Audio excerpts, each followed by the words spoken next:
दोस्तों, supreme court ने बीते दिनों जिस तरीके से ईवीएम पर केंद्र की मोदी सरकार की नींदें उड़ाई, अब उससे भी बड़ा स्टेटमेंट जो है चुनाव को लेकर के सामने दे दिया है, जहां सुप्रीम कोर्ट ने अपने इस बयान से केंद्र की मोदी सरकार की जो है नींदें उड़ा दी हैं।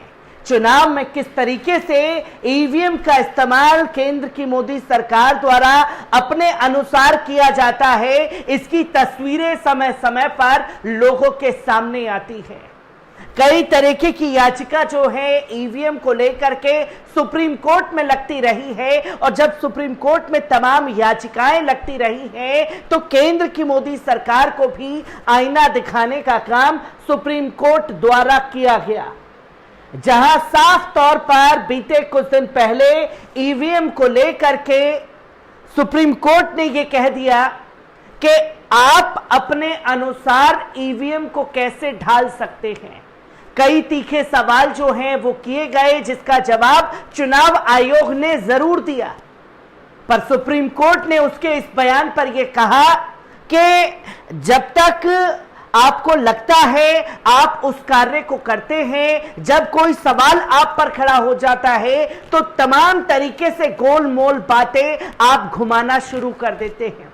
और यह देश में कब तक चलता रहेगा, क्योंकि देश संविधान से चलेगा, आपके सत्ता की जो पावर है उससे देश नहीं चलने वाला, आपकी सनक से देश नहीं चलने वाला। ये तस्वीरें कई बार सामने आई हैं, और ये कहा कि 2024 का चुनाव होना है, 5 राज्यों में चुनाव होना है, हमें मालूम है, और हम ये नहीं कि इसकी सुनवाई नहीं करेंगे, हम इसकी सुनवाई नवंबर-दिसंबर में भी कर सकते हैं।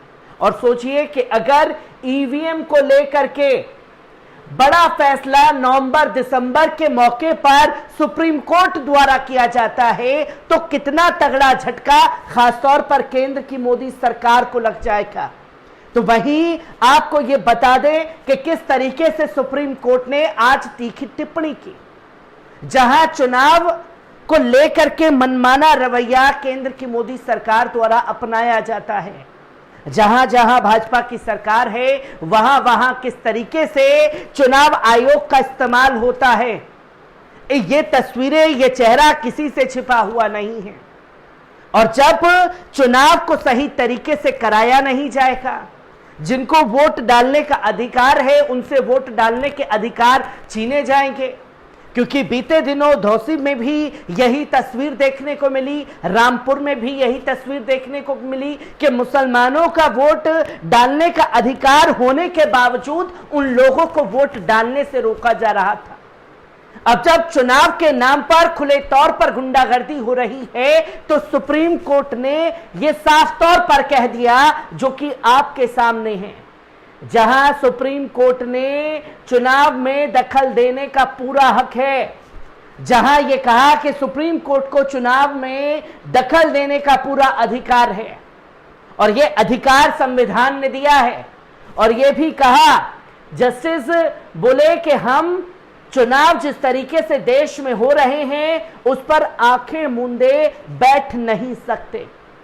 जस्टिस विक्रमनाथ और जस्टिस एहसानुद्दीन अमानुल्लाह का यह स्टेटमेंट एक करारा तमाचा जैसा है केंद्र की मोदी सरकार को, जिसकी तस्वीर लोगों के सामने आई है। जस्टिस एहसानुद्दीन अमानुल्लाह का यह स्टेटमेंट जी का जंजाल बन चुका है केंद्र की मोदी सरकार के लिए। भले ही यह टिप्पणी एक सख्त लहजे में की गई हो, पर यह टिप्पणी जस्टिस एहसानुद्दीन अमानुल्लाह की यह दिखाती है कि किस तरीके से मनमाना रवैया जो है हर जगह चुनाव के लिए कराया जा रहा है। जहां सुप्रीम कोर्ट ने कहा कि उसे चुनावी प्रक्रिया में दखल देने का पूरा हक है, एक मामले की सुनवाई के दौरान अदालत ने कहा कि आमतौर पर माना जाता है कि शीर्ष कोर्ट चुनाव या उससे जुड़ी प्रक्रिया में दखल नहीं देती, लेकिन यह अंतिम सत्य नहीं है। कोर्ट ने बताया कि दखल कब हो सकता है, जहां आप किसी भी चीज को, सरकार अपनी चीज को अंतिम निर्णय मान लेती है, पर सुप्रीम कोर्ट ने यहां चेता दिया कि अंतिम सत्य वो नहीं हो सकता जब तक कोर्ट उसमें दखल अंदाजी करके अपनी बयानबाजी नहीं कर देती। जहां जस्टिस विक्रमनाथ और जस्टिस एहसानुद्दीन अमानुल्लाह की बेंच ने कहा कि अगर कोई अफसर गलत करता दिखता है तो कोर्ट का दायित्व है कि वो ऐसे मामले में दखल दे। बेंच ने कहा कि लोकतंत्र को बहाल रखने के लिए सबसे जरूरी प्रक्रिया चुनाव होती है। चुनाव के जरिए ही जनप्रतिनिधि चुने जाते हैं, उनके जरिए एक सरकार बनती है जो देश या किसी सूबे को चलाती है। इस सारे मामले में सबसे अहम चीज है चुनाव। जिस तरीके से देश में चुनाव होते हैं, जनप्रतिनिधियों को चुना जाता है, एमपी एमएलए को चुना जाता है, और वही जो एमएलए चुने जाते हैं वो राज्यसभा के लिए जनप्रतिनिधि को चुनते हैं, जिसकी तस्वीर लोगों के सामने आती है। पर इन तमाम लोगों को चुने जाने के चलते देश में जो सबसे अहम है वो है चुनाव। और जब चुनाव प्रक्रिया में ही कोई अधिकारी खुले तौर पर गुंडागर्दी करता है तो उसके ऊपर संज्ञान लेने का अधिकार सुप्रीम कोर्ट का है, क्योंकि देश चलाने वाले लोगों को यह लगता है कि उनसे ऊपर कोई नहीं है। पर यह कई बार तस्वीर सामने आई है। डीवाई चंद्रचूड़ ने आईना दिखाते हुए कहा कि आपसे ऊपर जो है वो माय लॉर्ड है। सुप्रीम कोर्ट के सीजीआई हैं जिन्होंने साफ तौर पर कई मायनों पर यह बताया, चुनाव अगर निष्पक्ष तरीके से होते हैं तो जनता के जरिए चुना हुआ प्रतिनिधि संसद या विधानसभा में पहुंचता है, लेकिन अगर चुनावी प्रक्रिया को आधिकारिक स्तर पर प्रभावित करने की कोशिश की जाती है तो कोर्ट मुखदर्शक बनकर नहीं रह सकता। ऐसे में उसे चुनावी प्रक्रिया में दखल देना ही होगा। जहां साफ तौर पर यह कहा कि आंखें मूंदे सुप्रीम कोर्ट चुनाव के दौरान जो मनमाना रवैया अपनाया जाता है उसे देख करके बर्दाश्त नहीं कर सकता। आज नहीं तो कल सुप्रीम कोर्ट उसमें दखलंदाजी जरूर देगा। जहां जस्टिस एहसानुद्दीन अमानुल्लाह का यह बयान सामने आया कड़े शब्दों में फटकार लगाते हुए, जो कि तस्वीर आपके सामने है जस्टिस एहसानुद्दीन अमानुल्लाह की, जहां नेशनल कॉन्फ्रेंस के चुनाव से जुड़ी याचिका पर सुनवाई के दौरान ये बातें जो हैं जस्टिस एहसानुद्दीन अमानुल्लाह ने कही। जहां सुप्रीम कोर्ट ने नेशनल कॉन्फ्रेंस के चुनाव चिन्ह से जुड़ी याचिका पर सुनवाई के दौरान ये बातें कही हैं।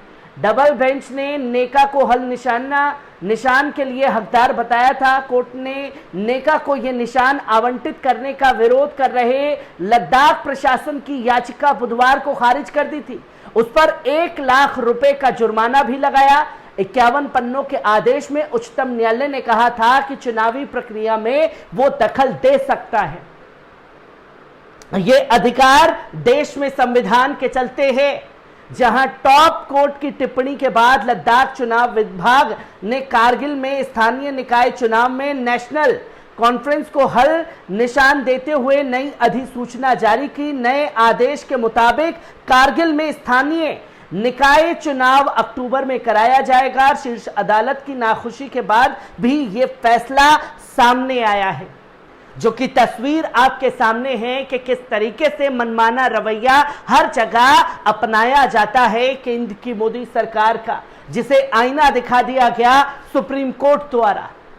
जहां इससे पहले साफ तौर पर सुप्रीम कोर्ट ने सवाल पूछा था ईवीएम को लेकर के, जहां ईवीएम को बदनाम करने का एक और प्रयास चुनाव आयोग ने सुप्रीम कोर्ट में दायर किया हलफनामा एडीआर की याचिका का विरोध किया गया था, जो कि साफ तौर पर कहा कि ईवीएम एक मशीन है जिसमें छेड़खानी हो सकती है। बीते दिनों मैंने आपके सामने वो खबर भी रखी थी, जहां साफ तौर पर यह कहा गया कि हाल ही में विधानसभा चुनावों और आगामी लोकसभा चुनाव से पूर्व चुनाव आयोग ने सुप्रीम कोर्ट में हलफनामा दायर किया, जिसमें आयोग ने इलेक्ट्रॉनिक वोटिंग मशीन के साथ वेरीफाइड पेपर ऑडिट ट्रॉल का बचाव किया।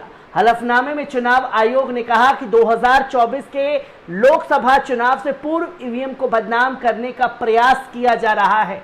जहां आगामी राज्य चुनाव में सभी ईवीएम वीवीपैट से गिनती करने की याचिका पर चुनाव आयोग की तरफ से यह हलफनामा दाखिल किया गया था, जिसकी तस्वीरें लोगों के सामने आई थी और इस पर सख्त टिप्पणी करते हुए इसे अभी सुनने से इनकार कर दिया था। पर अंत में सुप्रीम कोर्ट ने यह भी कह दिया था कि यह इनकार अभी किया जा रहा है, कोई यह ना समझे कि इस पर फैसला नहीं लिया जा सकता। नवंबर दिसंबर में भी इसके ऊपर सुनवाई हो सकती है और अगर यह सुनवाई होती है तो केंद्र की मोदी सरकार के लिए कितना बड़ा झटका साबित होगा। सुप्रीम कोर्ट का यह फैसला, यह भी तस्वीर देखने वाली होगी। हर एक तस्वीर को आप लोगों के साथ रूबरू कराता रहूंगा। दीजिए इजाजत, शुक्रिया।